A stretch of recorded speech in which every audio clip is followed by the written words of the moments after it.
Existe algo muito estranho acontecendo quando você tenta pesquisar sobre um deus antigo na internet.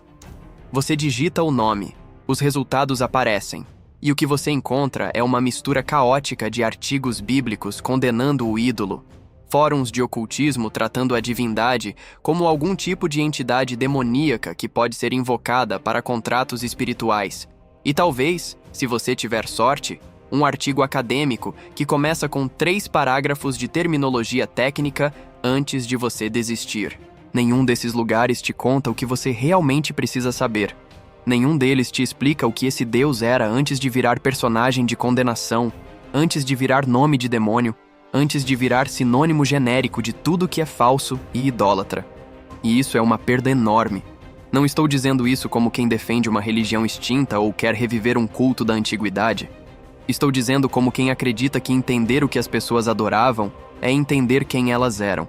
É entender o que as assustava, o que as esperançava, o que elas precisavam sentir que estava sob algum tipo de controle divino quando tudo ao redor era incerto.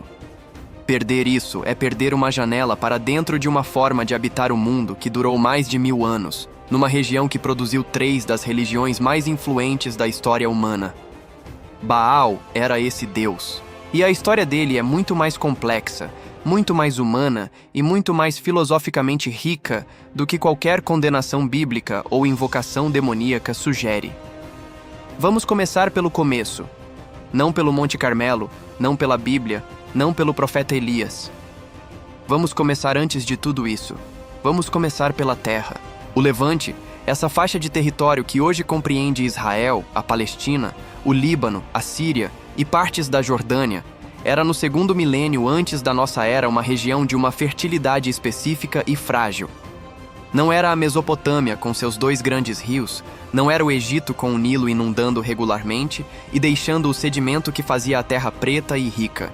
Era uma terra que dependia de um equilíbrio delicado de chuvas sazonais, de ventos que vinham do Mediterrâneo carregando umidade, de nuvens que precisavam chegar em quantidade certa, no momento certo, para que o trigo crescesse, para que os rebanhos tivessem pasto, para que as cisternas não secassem antes do verão acabar. Você provavelmente nunca precisou pensar se vai chover de verdade. Eu também não.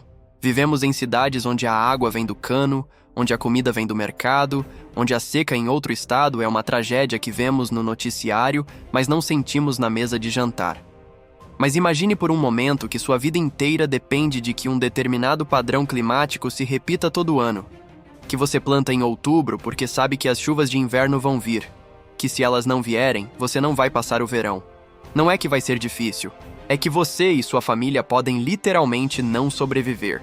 Imagine agora o peso de viver com esse grau de dependência de um fenômeno que você não controla, não entende e não consegue prever com certeza. Nesse contexto, criar um deus da chuva não é superstição. É uma resposta racional a um problema existencial. E foi exatamente isso que os povos semíticos ocidentais do Levante fizeram. Criaram um deus cujo domínio era a tempestade, cujo poder era a chuva, cuja voz era o trovão e cujas mãos carregavam o raio. E chamaram esse deus de Baal, que em semítico ocidental significa simplesmente Senhor. Não é um nome próprio no sentido que damos aos nomes hoje. É um título. Da mesma forma que chamamos alguém de doutor ou general sem necessariamente saber o nome de batismo, Baal era uma designação de função e de poder. O Senhor, o dono, o que está no comando. Mas Baal não era apenas um nome genérico. Com o tempo, com os séculos de elaboração mítica e teológica que as culturas semíticas do Levante desenvolveram com uma sofisticação extraordinária, Baal se tornou uma figura específica, com uma história própria, com inimigos nomeados, com batalhas descritas em detalhes poéticos, com uma morte e uma ressurreição que espelham com uma precisão perturbadora os ciclos climáticos dos quais as comunidades dependiam. Para entender como sabemos tudo isso, precisamos falar sobre uma colina na Síria e sobre uma das descobertas arqueológicas mais importantes do século XX. Em 1929, um agricultor sírio estava arando um campo perto da cidade de Latáquia, na costa norte da Síria, quando sua charrua bateu em algo duro. Era pedra, mas não qualquer pedra. Era a entrada de uma tumba. E essa tumba estava num lugar chamado Ras Shamra, que em árabe significa simplesmente cabeça de funcho, um nome completamente sem pompa para um lugar que guardava uma das maiores surpresas que a arqueologia do Oriente Próximo já produziu. Embaixo daquela colina estava a cidade de Ugarit, uma cidade portuária que havia florescido entre aproximadamente 1450 e 1200 antes da nossa era, antes de ser destruída de forma tão súbita que toda a história de sua civilização ficou preservada literalmente nos escombros. O arqueólogo francês Claude Schaeffer começou as escavações, e o que saiu da Terra ao longo das décadas seguintes reescreveu nossa compreensão de toda uma civilização. Ugarit era cosmopolita de um jeito que parece moderno. Estava no cruzamento de rotas comerciais que ligavam o Egito à Mesopotâmia, à Anatólia, ao Mediterrâneo. Mercadores de dezenas de culturas diferentes passavam por seus portos. Documentos em múltiplos idiomas foram encontrados, incluindo acádio, egípcio, hitita, cipriota e o próprio ugarítico. Era uma cidade que vivia no ponto de encontro de mundos. E entre as tabuletas de argila encontradas nos arquivos de Ugarit, havia algo que ninguém esperava encontrar com tamanha riqueza e completude: os mitos dos deuses. As histórias que os sacerdotes contavam, que os rituais encenavam, que toda uma civilização usava para dar forma e sentido à sua relação com o cosmos. E no centro desses mitos estava ele, Baal. O que os estudiosos chamam de ciclo de Baal é uma coleção de composições poéticas e dramáticas que narram as aventuras, batalhas, mortes e retornos do deus da tempestade cananeu.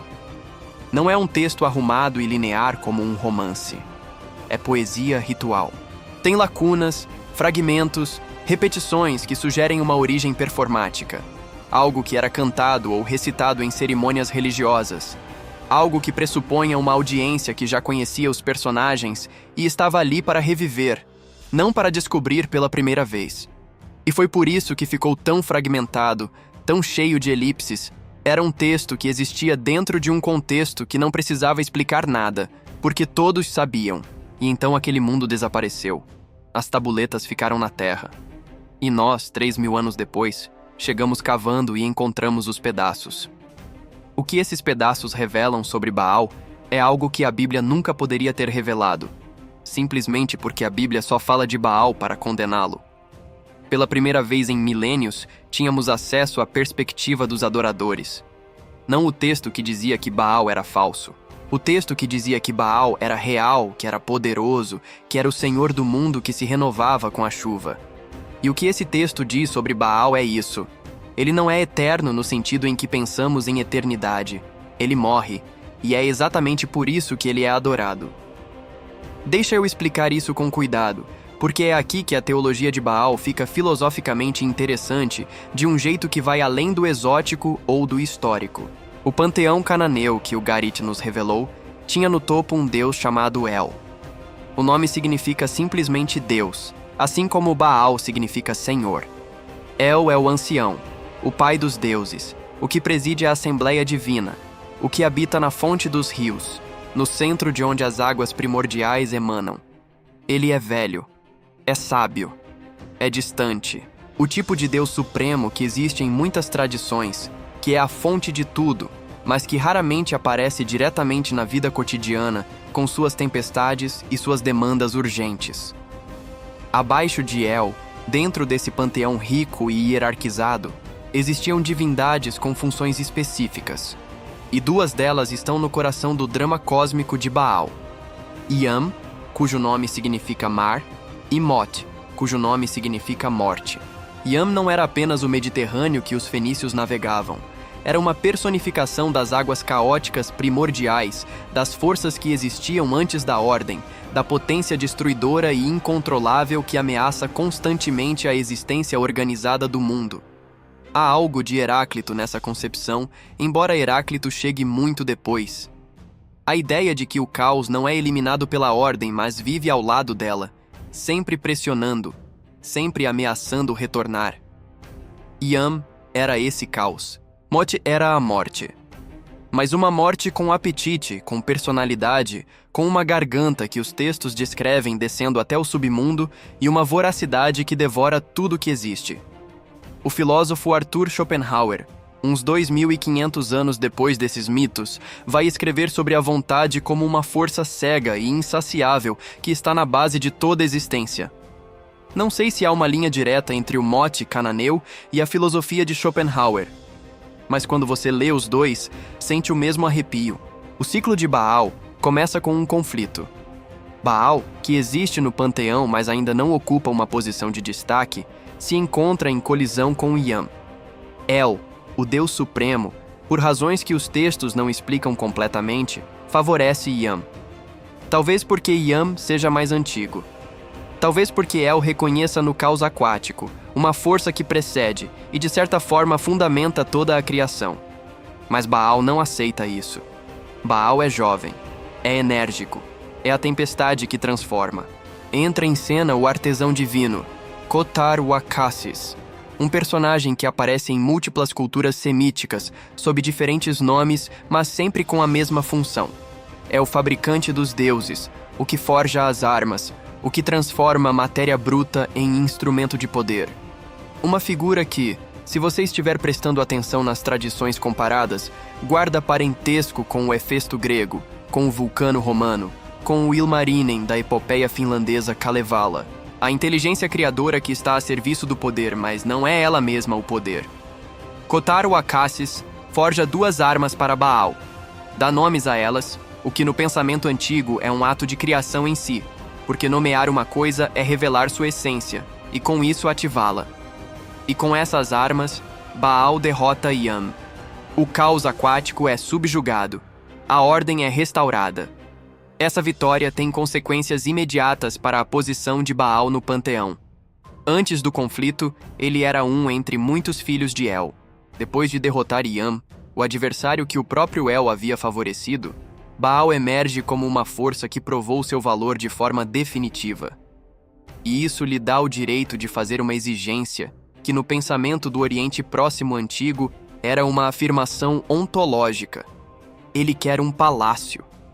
Isso precisa ser entendido da forma certa. No mundo antigo, um palácio não era apenas um edifício luxuoso, era uma presença no mundo. Um Deus sem templo era um Deus que não existia plenamente, porque o templo era o ponto de contato entre o divino e o humano, o lugar onde a presença do Deus se tornava acessível e real para os mortais. Não ter um palácio era, em termos religiosos e ontológicos, ser ausente do mundo. E Baal não quer ser ausente. Baal quer habitar o mundo. El resiste. O texto não explica completamente por quê, mas a resistência está lá, e ela não é imediatamente vencida pela força de Baal. Aqui entram duas figuras femininas que são, cada uma à sua maneira, fascinantes. A primeira é Anat, irmã de Baal, deusa guerreira de uma ferocidade que os textos descrevem sem nenhum eufemismo. Ela nada em sangue de inimigos. Ela destrói exércitos com uma alegria que beira o êxtase. Se você cresceu pensando que as deusas antigas eram figuras suaves de fertilidade e amor maternal, Anat vai desconstruir essa ideia completamente. Ela é lealdade traduzida em violência. E sua lealdade absoluta é a Baal. A segunda é a Tirat. Leitores da Bíblia vão reconhecer esse nome como Asherá ou Aserá, a deusa que aparece tantas vezes nos textos proféticos israelitas como objeto de condenação. Nos textos de Ugarit, a Tirat é a consorte de El, a mãe dos deuses, a senhora do mar. Ela tem acesso direto ao patriarca divino de uma forma que nenhum outro deus tem. E quando ela fala em favor de Baal, El cede. Kotar Wakasis é chamado de volta. O artesão divino constrói um palácio espetacular para Baal no Monte Safão, que os estudiosos identificam com o Monte Jebel Acra, na fronteira entre a Síria e a Turquia modernas. Um pico que alcança mais de 1.700 metros, que domina a paisagem costeira, que seria visto com reverência religiosa por comunidades de toda a região por séculos. O palácio é descrito com uma riqueza que faz o texto de Ugarit brilhar mesmo em tradução. Ouro, prata, pedras lapis-lazuli. É a morada do deus da tempestade. E Baal convida todos os deuses para um banquete inaugural. Toda a Assembleia Divina. Toda. Exceto um. Mot não foi convidado. E é aqui que o drama entra em sua fase mais profunda, mais inquietante e mais filosoficamente rica. Porque Mot, a morte, recebe a mensagem de que houve um grande banquete e ele não estava na lista. E a resposta de Mot é imediata e absolutamente lógica dentro de sua natureza. Se você não me chamou para comer na sua festa, então eu vou até você, e vou comer você. O que acontece em seguida é uma das cenas mais extraordinárias de toda a mitologia do Oriente Próximo Antigo.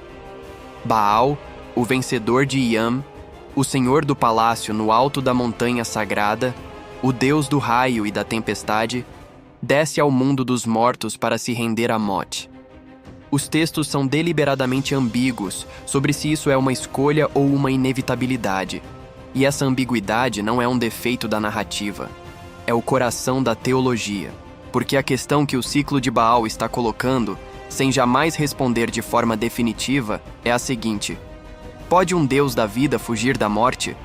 Ou há algo na natureza da morte que torna qualquer resistência impossível, mesmo para o mais poderoso dos deuses? Baal desce, e com sua ausência, o mundo sente o impacto imediato. As nuvens somem, a chuva para, a terra racha, os campos murcham, os rebanhos emagrecem. O período de Baal no submundo é o verão mediterrâneo em toda a sua implacabilidade, o calor que não cede, os meses em que a terra parece morta porque o Deus que a fertiliza está morto também. El recebe a notícia e realiza um ritual de luto que os textos descrevem com uma beleza melancólica impressionante. Ele desce de seu trono, senta no chão coberto de cinzas, rasga as vestes, lacera a própria pele. É a dor do pai pela morte do filho, mas é também algo mais que uma tragédia pessoal. É o reconhecimento de que o mundo sem Baal está incompleto de um jeito que vai além de qualquer luto individual. Quando leio essa descrição, penso inevitavelmente no livro de Jó, onde um homem que perdeu tudo também rasga as vestes e senta na cinza. Não estou sugerindo uma influência direta e unívoca. As tradições textuais são complexas demais para conclusões tão simples. Mas estou sugerindo que esses gestos de luto que atravessam a literatura religiosa do Levante Antigo revelam algo sobre como aquelas culturas entendiam a relação entre o sofrimento humano e a ordem cósmica.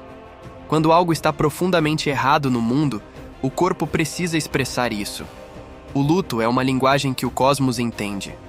Anat, diferente de El, não lamenta passivamente.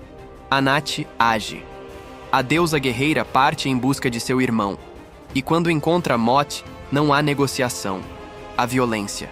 Uma violência que os textos descrevem usando uma metáfora agrícola de uma precisão e uma beleza perturbadoras. Anat agarra Mot, o tritura como grão, o passa por uma peneira, o espalha pelo campo. A morte é tratada como a semente que precisa ser destruída para germinar. É o cereal que morre sob a charrua para que o trigo cresça da terra. E Baal retorna. Os textos de Ugarit são fragmentários nessa seção exata do ciclo. Há lacunas que os estudiosos ainda debatem. Palavras que foram perdidas com o tempo e com o esquecimento. Mas a narrativa geral é inconfundível. Baal volta ao seu palácio no Safão. E com ele voltam as nuvens, volta o trovão, volta a chuva. O mundo renasce porque o Deus da tempestade renasceu. Isso é o ciclo de Baal em sua estrutura essencial. E agora que você conhece essa estrutura, preciso que você perceba algo que é ao mesmo tempo óbvio e profundo. Isso não é um mito sobre deuses. É um mito sobre o tempo, sobre as estações, sobre o fato de que a vida e a morte não são estados permanentes, mas fases de um ciclo que se repete. Baal não morre para não voltar. Baal morre para poder voltar com mais sentido. A ausência dá significado ao retorno. O verão dá significado ao inverno úmido que o segue. O filósofo romano Marco Aurélio escreveu, nos seus textos pessoais que conhecemos como Meditações, que tudo o que vemos são apenas as transformações da matéria que o Logos universal governa, que o que parece morte é apenas transformação, que a natureza que tudo cria, também tudo desfaz e com os mesmos elementos cria coisas novas. Marco Aurélio estava escrevendo numa tradição filosófica grega, a tradição estoica, completamente diferente da religião cananeia. mas estava tocando na mesma intuição fundamental, a de que os ciclos de morte e renascimento não são falhas da realidade, mas sua estrutura mais profunda. O ciclo de Baal é uma expressão mítica dessa mesma intuição, e por isso durou tanto, e por isso se espalhava. Agora preciso falar sobre algo que complica e enriquece tudo o que disse até aqui. Baal não era apenas o deus de uma cidade, de uma tribo, de um povo específico. Era uma divindade que se espalhava, que cruzava fronteiras, que absorvia e era absorvida por outras tradições, que aparecia com diferentes nomes e rostos em culturas que se estendiam do norte da Síria ao Egito, das costas do Mediterrâneo às planícies da Mesopotâmia. Os fenícios, aquele povo de comerciantes e navegadores que inventou o alfabeto que você está lendo agora de forma indireta, adoravam Baal de um jeito que era central à sua identidade cultural.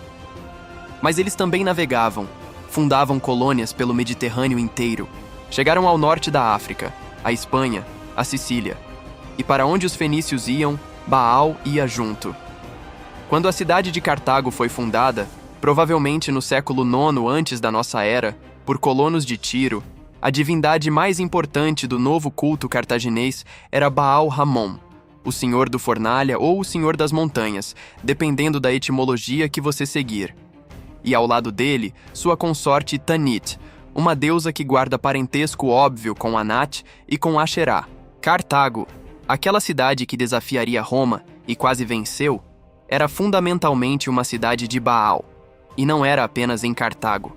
No Egito, durante o período de dominação Hicsa, os invasores semíticos que governaram o delta do Nilo entre aproximadamente 1650 e 1550 antes da nossa era, identificaram Baal com Sete, o deus egípcio do caos e da tempestade. É uma identificação paradoxal. Sete não é exatamente uma divindade positiva no panteão egípcio, mas revela como os egípcios perceberam algo comum nas funções desses dois deuses: a tempestade, o caos controlado, a força que está na fronteira entre a ordem e o caos. E quando os gregos chegaram ao Levante, como comerciantes primeiro, como conquistadores depois, sob Alexandre e seus sucessores, fizeram o mesmo que os romanos fariam depois deles. Identificaram os deuses estrangeiros com seus próprios, e Baal se tornou Zeus. Essa identificação está documentada em múltiplas inscrições do período helenístico. O Monte Jebel Acra, o safão sagrado de Baal, passou a ser chamado de Monte Zeus Cásio pelos gregos. A divindade adorada no Monte Carmelo, que tinha sido Baal do Carmelo por séculos, foi identificada pelos gregos como Zeus Heliopolitano do Carmelo. Há uma palavra grega para esse processo que os historiadores das religiões adoram usar: sincretismo, a fusão ou identificação de divindades de tradições diferentes. E o sincretismo em torno de Baal é um fenômeno fascinante porque revela que havia algo na figura desse deus que culturas muito diferentes reconheciam como familiar, como próprio. E isso faz sentido, porque o deus da tempestade é, como já disse, quase universal nas culturas agrícolas antigas. Haddad, na Mesopotâmia, porta o raio assim como Baal. Thor, na Escandinávia, protege as comunidades agrícolas com suas tempestades fertilizadoras assim como Baal. Indra, na tradição védica indiana, é o deus da chuva e do trovão que batalha contra o demônio da seca, Vritra, numa narrativa que guarda paralelos estruturais impressionantes com a batalha de Baal contra Mote. Não porque os indianos e os cananeus tiveram contato direto, mas porque a experiência humana de dependência das chuvas sazonais gera formas míticas similares em culturas que nunca se conheceram. C.G. Jung chamaria isso de arquétipo. O deus da tempestade, como uma forma que o inconsciente coletivo da humanidade agrícola projeta no cosmo porque precisa que o cosmo tenha esse tipo de figura. Eu não sei se Jung estava certo sobre os mecanismos psicológicos que propôs, mas o fenômeno que ele estava tentando explicar é real.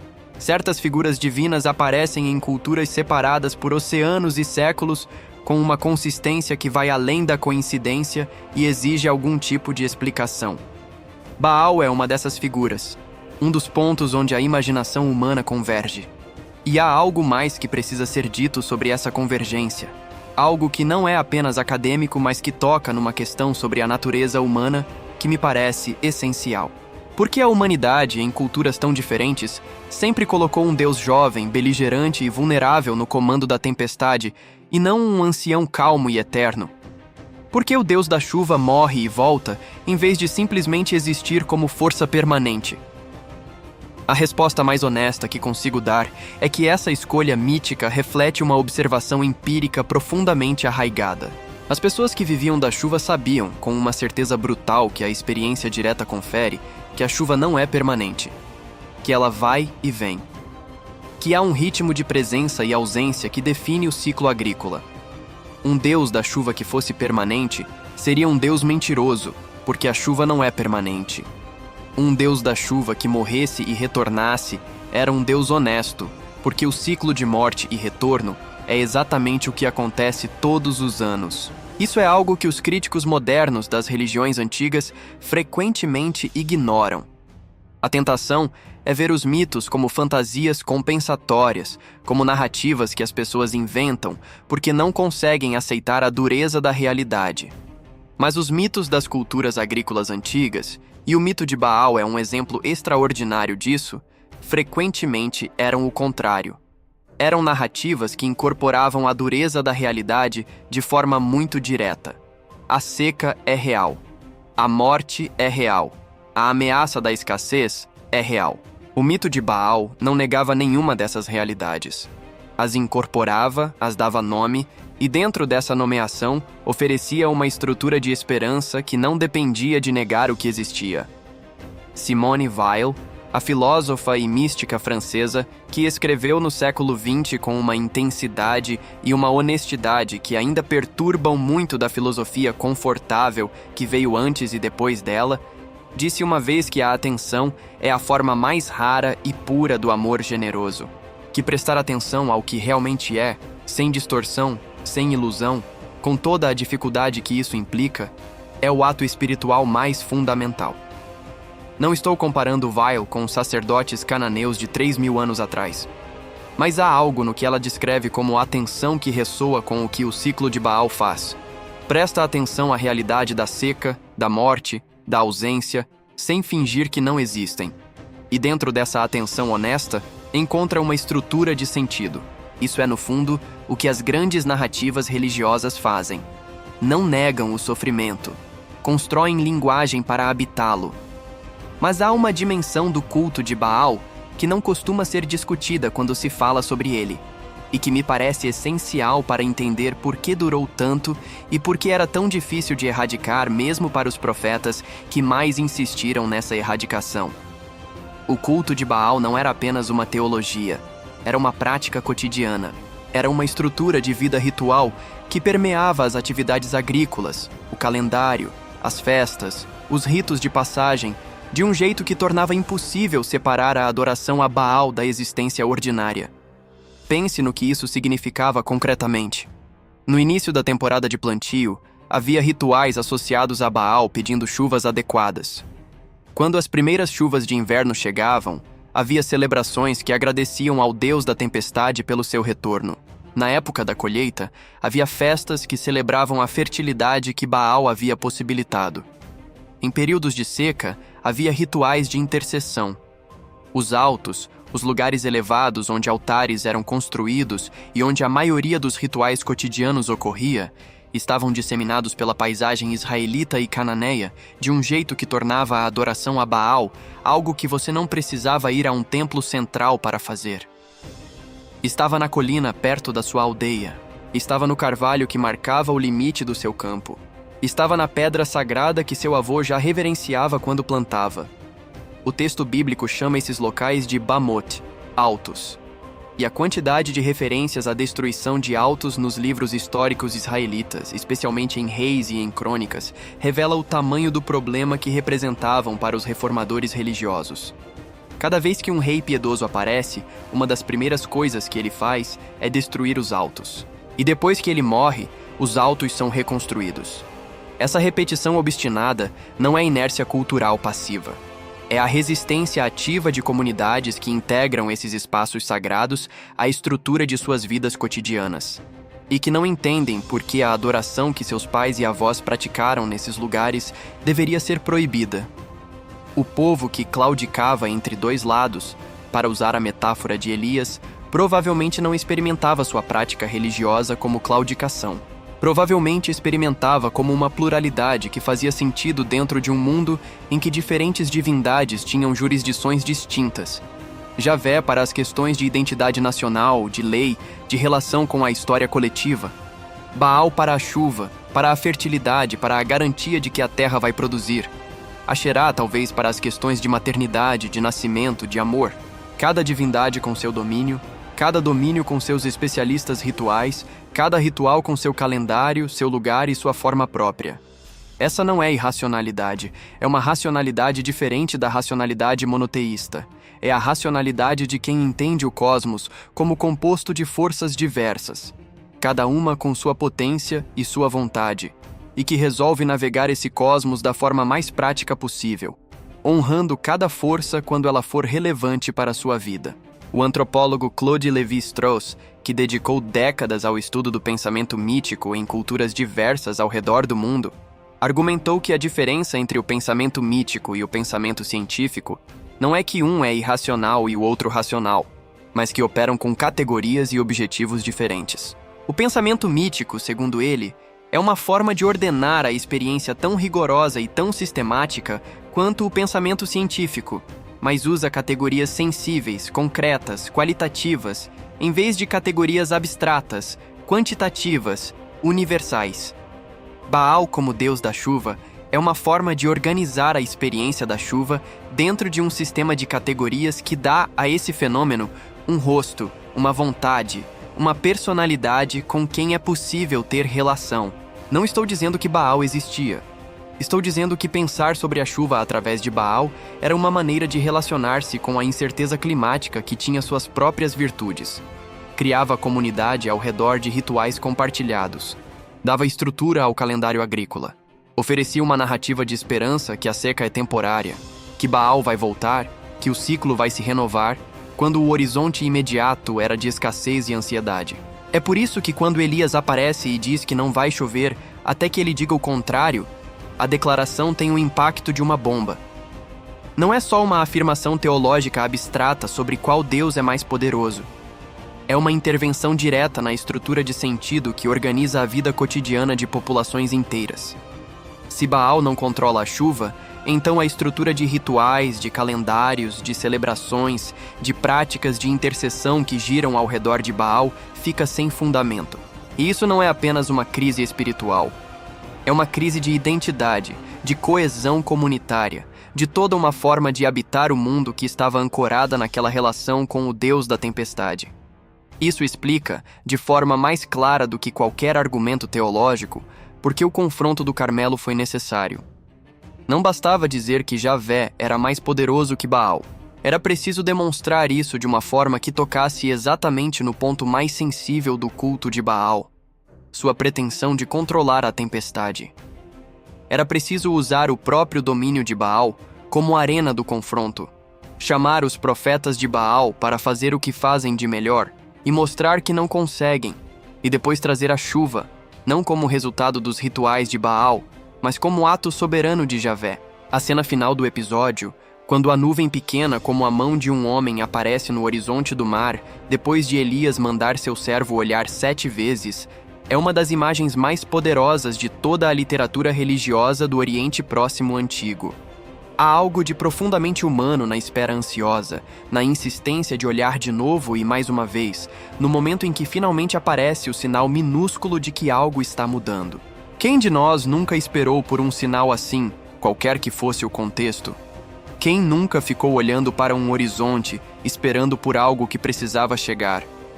Esse momento de reconhecimento, o servo voltando e dizendo que há uma nuvem pequena, mas existe, é o momento em que a teologia vira experiência, em que o argumento sobre qual Deus controla a tempestade deixa de ser abstrato e se transforma em água que vai cair na terra seca, em que a crise de 3 anos começa a resolver. E Elias diz ao rei: corra antes que a chuva te impeça de passar. A chuva que vem é a assinatura de Javé no confronto que acabou de acontecer. O que aconteceu com Baal em Cartago tem uma dimensão adicional que vai além da migração religiosa e que entra diretamente no território da tragédia histórica. Baal-Hamon de Cartago está associado nas fontes clássicas gregas e romanas a uma prática que durante séculos gerou debate entre os historiadores: o sacrifício de crianças. Os romanos, que destruíram Cartago em 146 antes da nossa era com uma ferocidade que o próprio Cipião Emiliano, o general vencedor, contemplou com ambivalência, deixaram relatos vívidos de crianças sacrificadas no santuário de Baal-Hamon, um lugar que as fontes chamam de Tofet. Durante muito tempo, os historiadores debateram se esses relatos eram propaganda romana contra um inimigo derrotado, e parte desse ceticismo era justificado. Vencedores escrevem a história de formas convenientes, e os romanos tinham todos os motivos para pintar os cartagineses com as cores mais sombrias possíveis. Mas escavações arqueológicas no Tofé cartaginês encontraram urnas com ossos cremados de crianças muito pequenas, às vezes junto com ossos de animais, e o debate continua sobre se esses eram sacrifícios ativos ou enterramentos de crianças que morreram naturalmente. A questão não está encerrada, e provavelmente nunca estará de forma definitiva. O que está encerrado é o seguinte: Baal, em suas diferentes manifestações geográficas e culturais, podia absorver práticas rituais muito diversas. O Baal dos textos de Ugarit não é o Baal dos fenícios de Tiro, que não é o Baal de Cartago. O título viajou, mas o que viajou com ele foi uma estrutura de poder religioso que podia ser preenchida de formas muito diferentes dependendo do contexto cultural local. Isso é ao mesmo tempo fascinante e perturbador, e diz algo importante sobre como os nomes divinos funcionam na história das religiões.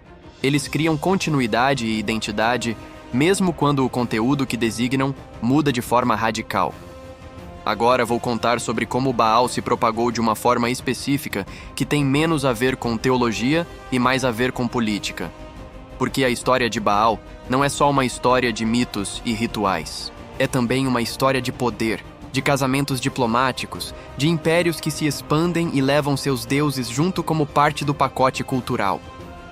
O reino de Israel no século IX, antes da nossa era, era governado por uma dinastia que os assírios chamavam de Casa de Onri. Onri, que os leitores da Bíblia conhecem principalmente como o pai de Acabe, o rei que se casou com Jezabel, era na verdade um dos mais capazes estadistas que Israel produziu. Ele fundou Samaria como nova capital, estabeleceu relações diplomáticas com os vizinhos, abriu rotas comerciais.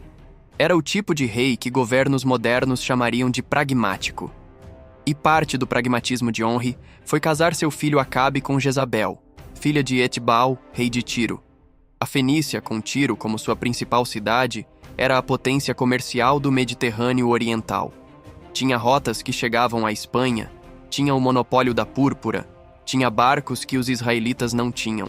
Uma aliança dinástica com Tiro era um negócio excelente para Israel, independente de qualquer consideração religiosa. Só que Jezabel era fenícia, e os fenícios adoravam Baal, especificamente Baal-Shamen, o Senhor do Céu, a principal divindade do panteão fenício.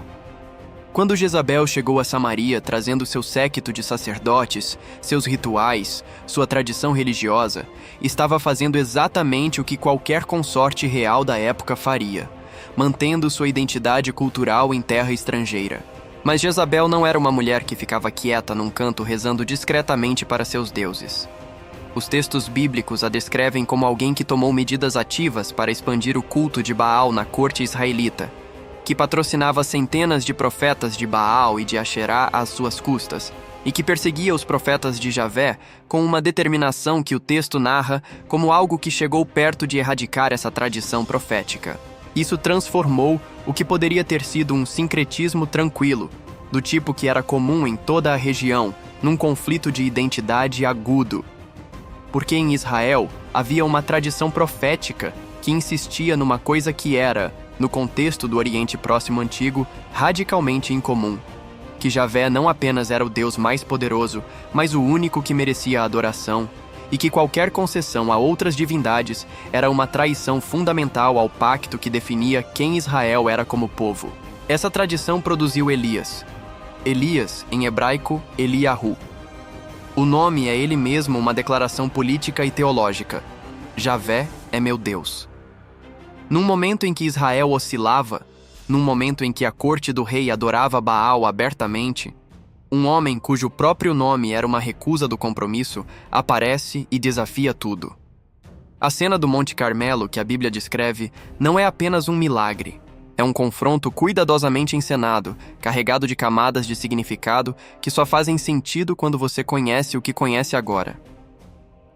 O Carmelo não é um palco neutro. Era o santuário de Baal do Carmelo, um dos lugares onde o deus da tempestade era adorado havia séculos antes que qualquer israelita soubesse o que era um israelita. Inscrições egípcias do segundo milênio antes da nossa era já mencionam o santuário do Carmelo.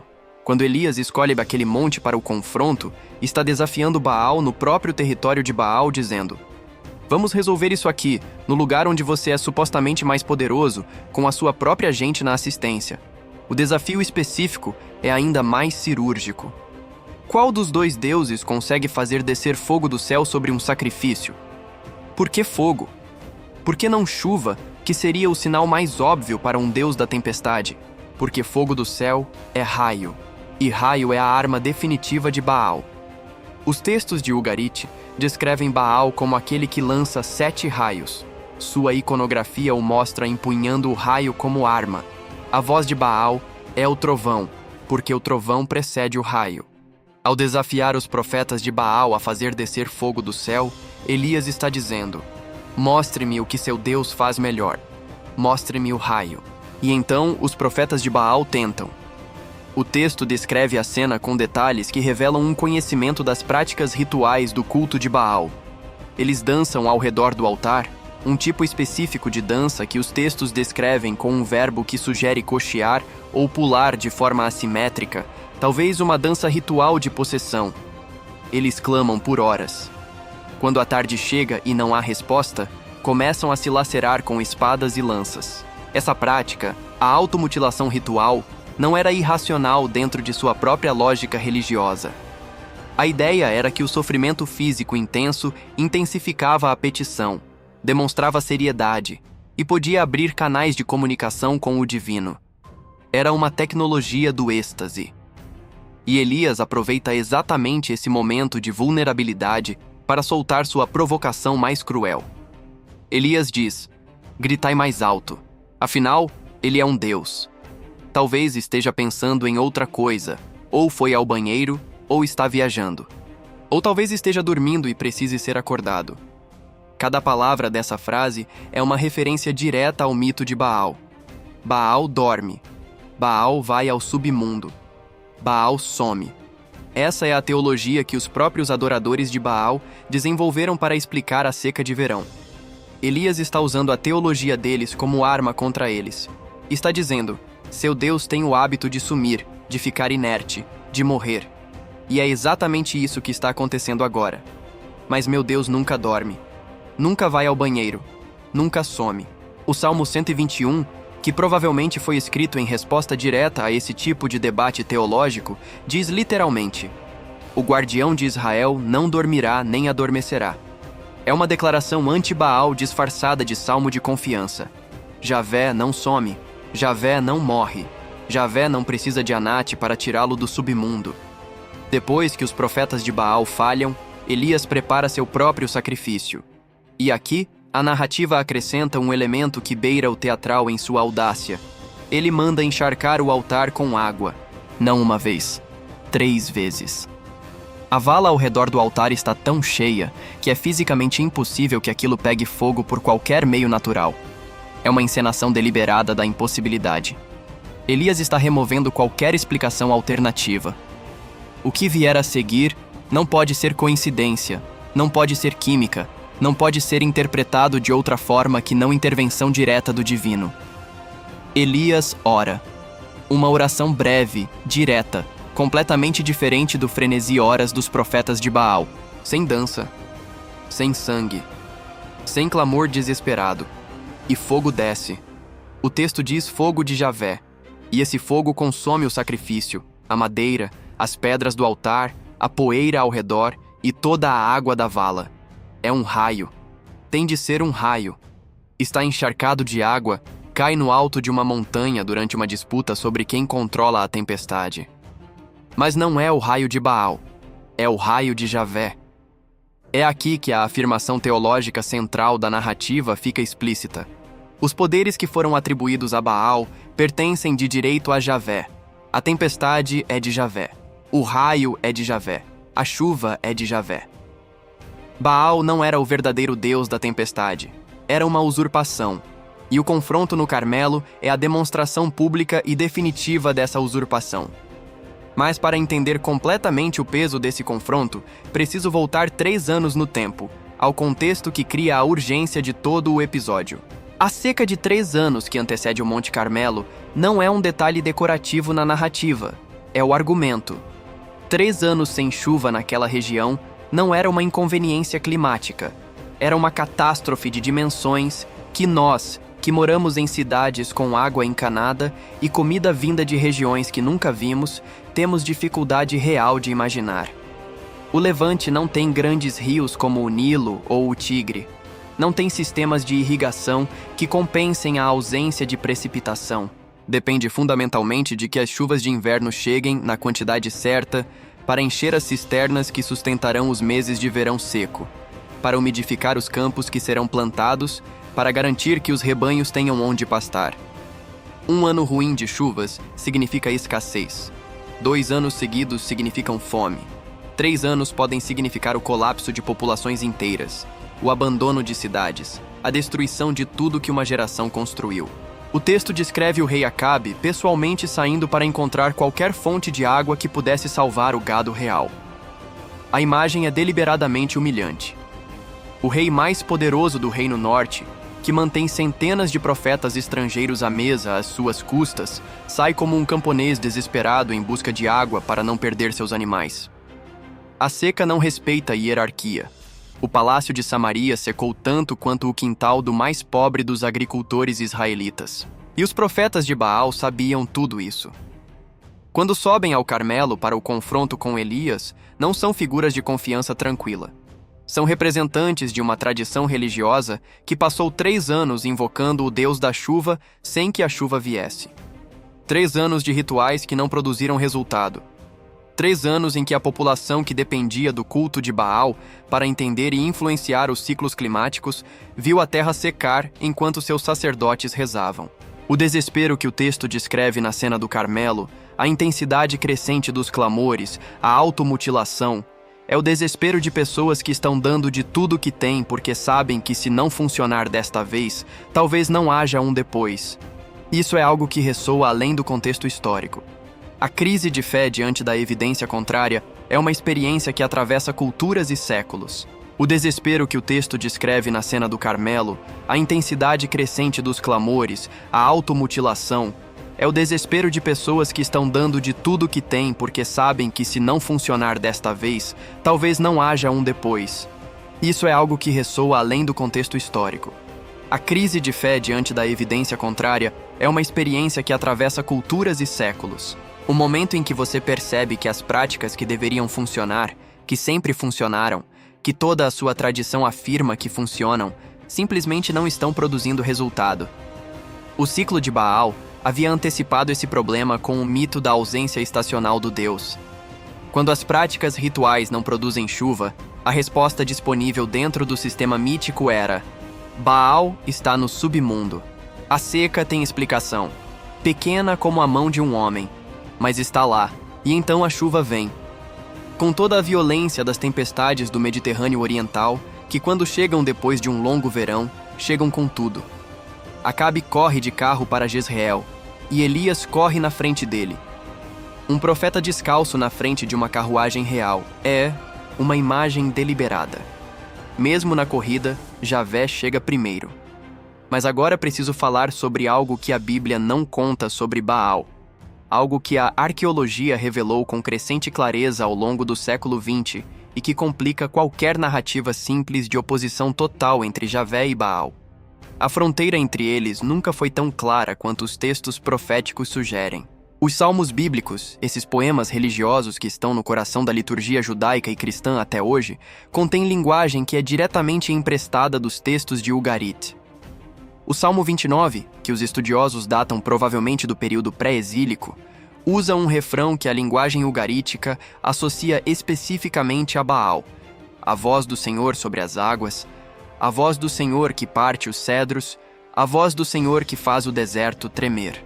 É a descrição de uma tempestade, e é quase certamente uma reelaboração de um hino originalmente dedicado a Baal, que foi reinterpretado como Hino a Javé. O título que os textos de Ugarit usam para Baal, aquele que cavalga as nuvens, aparece no Salmo 68 atribuído a Javé. Exaltai aquele que cavalga as nuvens. Há estudiosos como John Day e Mark Smith que documentaram esses empréstimos com rigor meticuloso. A conclusão não é que Javé e Baal eram a mesma coisa. A conclusão é que a tradição religiosa israelita, ao desenvolver sua visão de Javé como Deus da tempestade e do cosmos, usou a linguagem, as imagens e às vezes quase a letra dos hinos de Baal para expressar essa visão. Isso não é desonestidade intelectual, é como funciona a criação cultural. O poeta romano Virgílio usa Homero, Dante usa Virgílio. Toda grande tradição intelectual e religiosa cresce absorvendo aquilo que a precede e transformando-o em algo novo. O que os profetas israelitas fizeram com a herança religiosa cananeia foi uma das transformações mais significativas da história religiosa do Oriente Próximo. Mas foi uma transformação, não uma criação do nada. E há evidências ainda mais perturbadoras, do ponto de vista da narrativa de pureza monoteísta que a Bíblia quer contar. Inscrições hebraicas encontradas em Kuntilet Ajrud, um posto de rotas no deserto do Sinai que data do século VIII antes da nossa era, mencionam Javé junto com sua Asherá, o Deus supostamente monoteísta do Israel bíblico, tendo uma consorte divina, exatamente como El tinha Atirat no panteão cananeu. Estátuas de deusas foram encontradas em centenas de sítios arqueológicos israelitas. Nomes teoféricos que invocam Baal aparecem em registros israelitas, incluindo no próprio círculo do rei Saul. Merib Baal, filho de Jonatas, neto de Saul. Um nome que honra Baal como digno de homenagem divina, não como demônio a ser combatido. O que isso nos diz? Que o monoteísmo estrito, a ideia de que há apenas um Deus e que qualquer adoração a qualquer outra entidade é traição fundamental, não foi o ponto de partida da religião israelita. Foi uma chegada, uma conquista teológica que foi o resultado de séculos de debate, de conflito, de profetas que insistiam, de reformas religiosas que variam de grau e permanência, de crises políticas que forçavam questões de identidade. A deportação assíria do Reino Norte em 722 antes da nossa era. A deportação babilônica de Judá em 586. O exílio. A destruição do templo. Esses traumas históricos foram também crises de identidade religiosa que forçaram uma consolidação. Quando você perde o templo, perde o rei, perde a terra, o que resta? O que define quem você é? A resposta que emergiu daquele cadinho de perda foi: o Deus que é único e não precisa de templo nem de território para existir. Baal nunca poderia ter sobrevivido ao exílio babilônico. Era um Deus territorial. Era o senhor daquele monte específico, daquela chuva específica, daquela tempestade mediterrânea. Quando o povo que o adorava foi deportado, Baal ficou sem povo. Javé, na visão teológica que emergiu do exílio, era o Deus do cosmos inteiro. Não precisava de Canaã para existir. E foi exatamente isso que fez a diferença. Agora quero falar sobre o que aconteceu com Baal depois que o culto morreu. Porque morrer enquanto objeto de adoração ativa é apenas o primeiro ato de uma história muito mais longa. No judaísmo rabínico que se desenvolveu depois da destruição do Segundo Templo, Baal se tornou o arquétipo da idolatria. O nome que resumia tudo que é falso na religião, tudo que é adoração misdirecionada, tudo que distrai o ser humano do divino verdadeiro. Quando os rabinos queriam dizer idolatria, às vezes simplesmente diziam Baal. O nome havia deixado de designar uma divindade específica com uma história mitológica rica e havia se tornado uma categoria moral. No cristianismo medieval, o processo foi diferente e mais criativo, no sentido em que criatividade pode descrever o que é basicamente uma demonização. Os deuses das religiões que o cristianismo substituiu não desapareceram da imaginação cultural. foram realocados. Desceram de categoria. Os olimpianos gregos e romanos viraram demônios no imaginário medieval. Os deuses celtas viraram fadas ou duendes. E os deuses do Oriente Próximo Antigo foram incorporados ao crescente bestiário do inferno cristão. O nome Belzebu, ou Belzebul, que aparece nos evangelhos como nome do príncipe dos demônios, deriva quase certamente de Baal-Zebul, um título de Baal que significa Senhor da elevada morada ou Senhor do voo, dependendo da etimologia.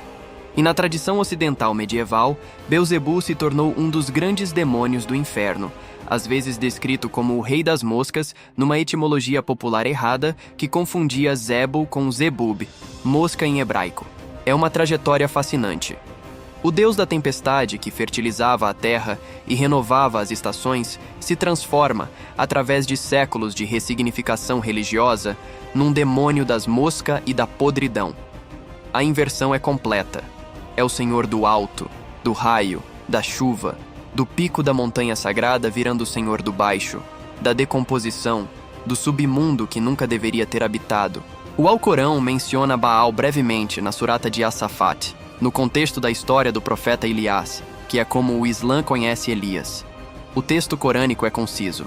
Ilias confronta seu povo por adorar Baal em vez de Deus. A narrativa corânica não entra nos detalhes que o texto bíblico oferece, mas a presença de Baal como objeto de adoração idólatra numa das 3 maiores religiões monoteístas do mundo é ela mesma um testemunho extraordinário da durabilidade cultural de uma divindade que ninguém adorava mais há séculos quando o Alcorão foi revelado.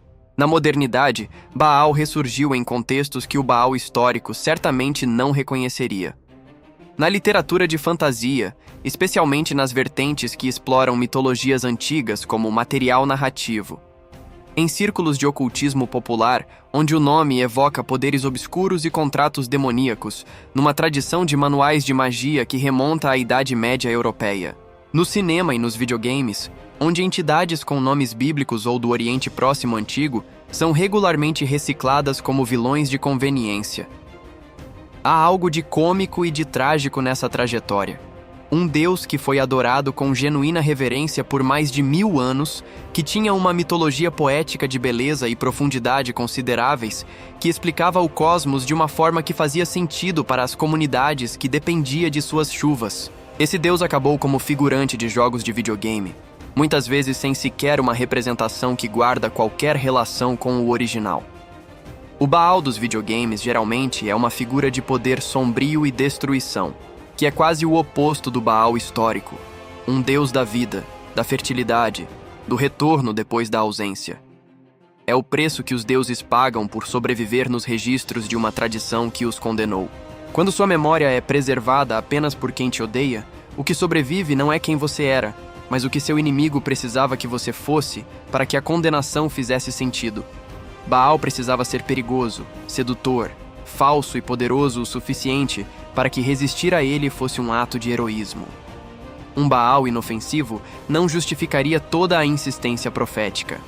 Um Baal verdadeiro, um Baal de mitos agrários e ciclos de chuva, não serve ao propósito retórico. Nenhuma dessas versões modernas tem muito a ver com o Baal de Ugarit. Mas a persistência do nome através de 3 milênios, através de tantas transformações culturais e religiosas, é ela mesma um fenômeno que merece atenção. Há algo naquele nome, naquele conjunto de associações, que a imaginação humana se recusa a largar completamente. Quero tentar explicar por quê, antes de chegar ao final. Baal representa, na longa memória cultural do Ocidente, a tentação da imanência. Esse é um conceito que a filosofia da religião usa para descrever a diferença entre um Deus que está no mundo e um Deus que está além do mundo. O monoteísmo abraâmico, em suas versões mais teologicamente refinadas, aponta para um Deus transcendente, que existe além das categorias do mundo natural, que não é identificável com nenhum fenômeno específico da natureza, que é radicalmente diferente de tudo que existe. Baal é o oposto disso. Baal é a chuva, é o trovão, é o ciclo das estações. É imanente, está dentro do mundo natural, pode ser tocado de certa forma quando a tempestade passa. Essa tensão entre transcendência e imanência não é uma questão resolvida na filosofia da religião. o filósofo Baruch Spinoza, que escreveu no século XVII e foi excomungado da comunidade judaica de Amsterdã por suas ideias, desenvolveu uma filosofia em que Deus e a natureza são uma e a mesma coisa. Deus é o cosmos. O cosmos é Deus. Não há transcendência no sentido estrito. Essa posição, que a tradição chamou de panteísmo, foi considerada ateísmo disfarçado pelos seus contemporâneos. Mas tem uma linhagem filosófica respeitável que continua até hoje e guarda uma afinidade estrutural curiosa com o culto de divindades imanentes como Baal. Não estou dizendo que Spinoza era um adorador de Baal com roupas de filósofo holandês do século XVII. Estou dizendo que a intuição fundamental que o culto de Baal encarnava, a de que o divino se manifesta nos ciclos naturais de forma direta e experienciável, é uma intuição que não desapareceu da filosofia humana só porque o culto específico de Baal desapareceu. Ela reaparece em contextos completamente diferentes, com linguagem completamente diferente, porque é uma resposta a uma experiência humana real. A experiência de sentir algo sagrado no mundo natural, no retorno da chuva depois da seca, na primavera depois do inverno, no crescimento depois da morte. Talvez seja porque Baal, no fundo, representa algo que não foi resolvido. A pergunta que está no coração do seu mito, a pergunta que o duelo do Monte Carmelo encena de forma dramática, é uma pergunta que não tem resposta fácil e provavelmente nunca teve. Quem controla as forças naturais das quais a vida humana depende? Há alguém no comando do tempo, da chuva, das estações, do clima? E se há, que tipo de relação é possível ter com essa presença? O Baal histórico respondia a essa pergunta com um mito de um Deus que sofre, que desce ao submundo, que é trazido de volta pela lealdade de sua irmã, que renasce com a chuva. Era uma resposta que tornava o cosmos pessoal, que dava rosto a forças que são por natureza impessoais, que criava uma narrativa de esperança no interior da experiência da seca e da escassez. Elias respondeu com um desafio direto. Esse Deus que vocês inventaram para explicar a chuva não existe. Mas o Deus que de fato controla a chuva existe, e ele é Javé. E vou provar isso agora, aqui, neste monte que é santuário do Deus que vocês adoram. O que é fascinante, e que só podemos ver com toda a perspectiva histórica que a arqueologia e a história comparada das religiões nos deram, é que a vitória de Javé sobre Baal não foi uma vitória de uma divindade completamente diferente sobre outra. Foi a vitória de uma versão de uma tradição de Deus da tempestade sobre outra versão. Javé absorveu os atributos de Baal. Ficou com o raio, com o trovão, com a cavalaria das nuvens, com o poder sobre a chuva, e expulsou o Baal como entidade separada da paisagem religiosa israelita.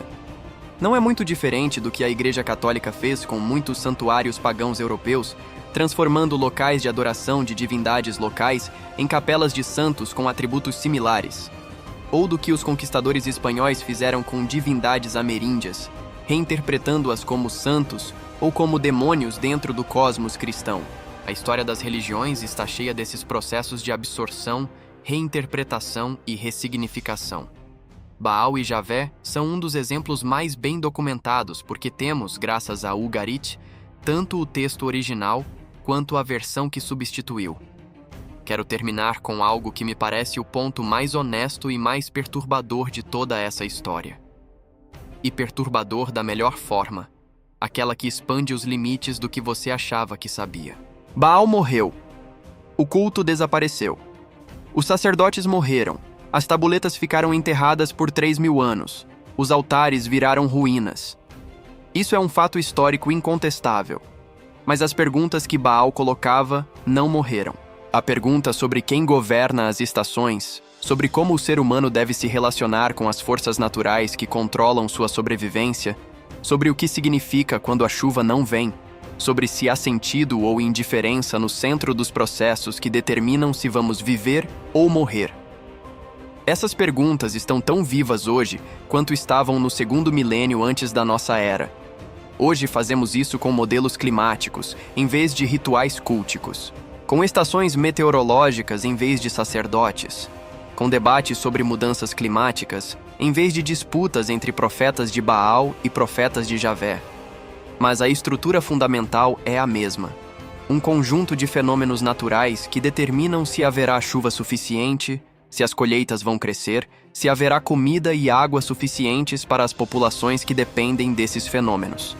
E uma busca humana por entender esses fenômenos, por prever seu comportamento, por intervir neles de alguma forma. Os agricultores cananeus que adoravam Baal não eram primitivos que não entendiam como a chuva funciona, porque não tinham acesso à meteorologia científica. Eles eram seres humanos que enfrentavam a mesma incerteza fundamental que enfrentamos, com as ferramentas culturais e cognitivas que tinham disponíveis.